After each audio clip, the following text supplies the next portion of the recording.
दोस्तों अस्सलाम वालेकुम। जैसे कि आप सबको पता ही है कि राजस्थान, छत्तीसगढ़ और मध्य प्रदेश में भाजपा प्रचंड जीत के बाद 2024 में जीतने का तैयारी में लगे हुए हैं। जिस तरह से प्रधानमंत्री नरेंद्र मोदी ने कह दिया कि इस हैट्रिक के बाद हमें 2024 में भी हैट्रिक लगाने से कोई नहीं रोक सकता है। अगर दैनिक भास्कर की इस रिपोर्ट के माने तो भाजपा को हारने का डर बना हुआ है, क्योंकि जिस तरह से पांचों राज्य चुनाव खत्म होने के बाद टोटल वोट प्रतिशत में कांग्रेस को भाजपा से ज़्यादा 10 लाख ज़्यादा वोट मिला है, तो इससे भाजपा को का डर बना हुआ है। आप इस रिपोर्ट में पूरा देखें, अंत तक बने रहें। चैनल पसंद आने से लाइक, कमेंट और सब्सक्राइब करें। अगर फेसबुक पेज में देखें तो फॉलो और शेयर जरूर करें।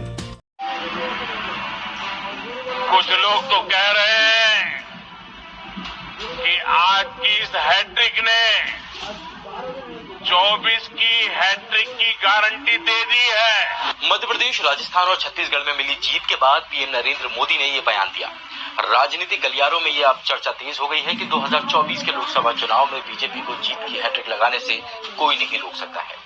जबकि सच्चाई ये है कि 5 राज्यों के विधानसभा चुनाव में कांग्रेस को बीजेपी से 10 लाख ज्यादा वोट मिले हैं। जीत भले ही बीजेपी की हुई हो, लेकिन 5 राज्यों में कांग्रेस को बीजेपी से 10 लाख ज्यादा वोट मिले हैं।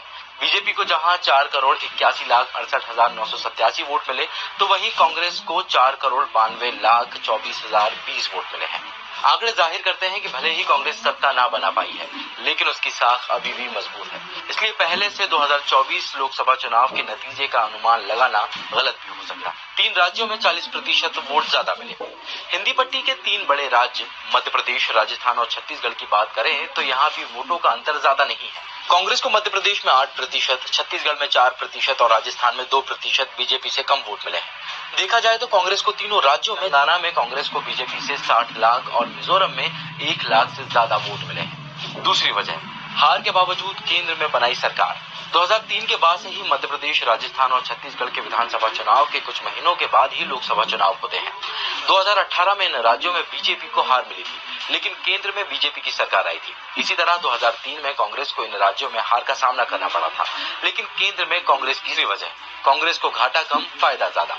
मध्य प्रदेश, राजस्थान और छत्तीसगढ़ में लोकसभा की कुल 65 सीटें, इनमें से 61 सीटों पर बीजेपी के सांसद हैं। सिर्फ 3 सीटों पर कांग्रेस के सांसद हैं, जबकि 1 अन्य के पास है। चौथी वजह, विधानसभा जितना वोट कांग्रेस के लिए फायदेमंद।